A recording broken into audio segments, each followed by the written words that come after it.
Hey everybody, Professor Bullock here, and I'm in the library stacks.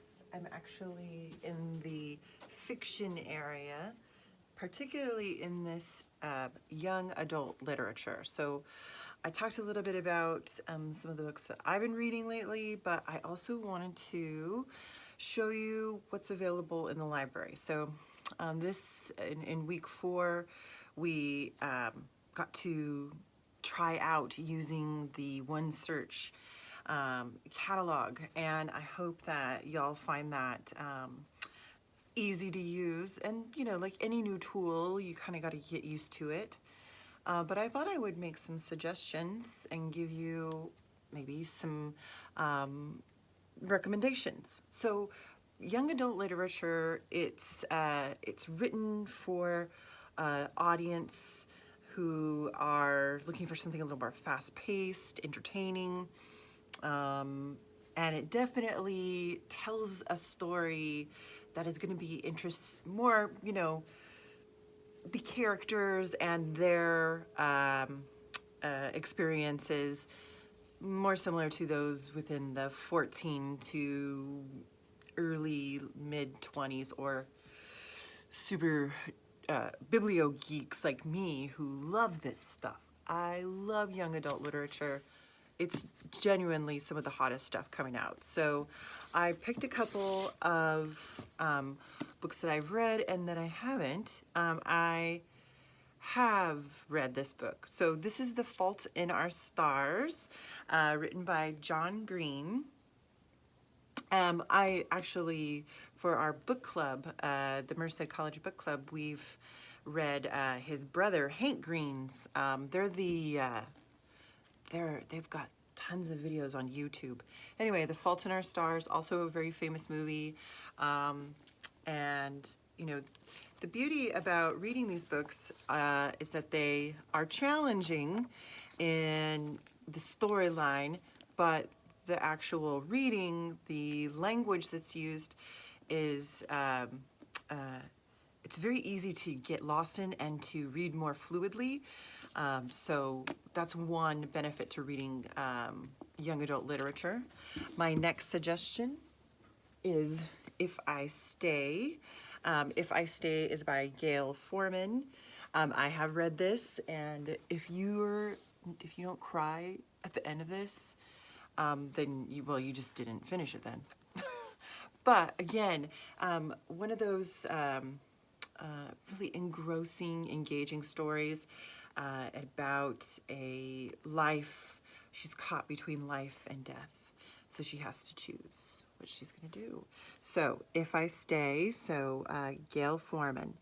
So if you want to check any of these books out, all you need to do is go into the One Search catalog, okay? And that's either linked through the Merced College Library homepage, or you can find it linked in our research guide that I'll be talking more about this week. So this one right here is called It's Kind of a Funny Story, and this is by Ned Vizzini.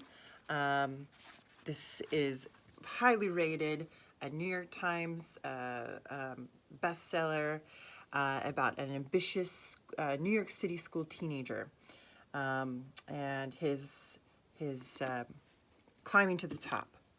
All right, so here's one of my personal favorites by Neal Shusterman. This is called Unwind. If you like dystopian, maybe Hunger Games, sure, dystopian, this book is for you. A thriller through and through, a little creepy, definitely get you thinking, and you'll probably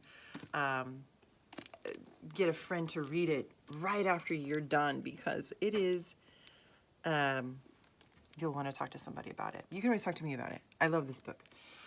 So Unwind by Neal Shusterman. And then finally, Ready Player One.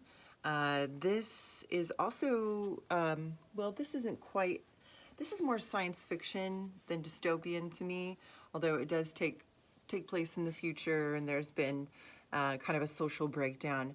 But Ready Player One also involves video games and this sort of alternate universe where you have to find, you have to go into the virtual reality to find these Easter eggs.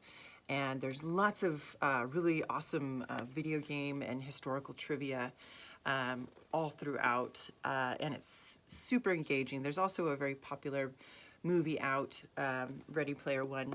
I think Steven Spielberg did it, but this is the book that it's based off of by Ernest Cline. There's a Ready Player 2 that just came out. I almost got it this weekend, but it was hardcover, and that's a little bit out of my price range. So I try to wait for things to come out in softcover. Okay, so those are my recommendations for this week. This is, again, this YA literature. So I'll just kind of flip my camera around here. So just stacks and stacks. And of course, I only highlighted 5 books, and obviously we have thousands. So if you want to know, if you want to find out more about how to look for a book, you want to check out a book, give it a try. We'll actually pull the material and have it ready and waiting for you to pick up from the library. You don't even have to check out or make a transaction at all. It'll be all bagged up and ready. Okay, so give it a try. All right, this is Professor Bullock signing off.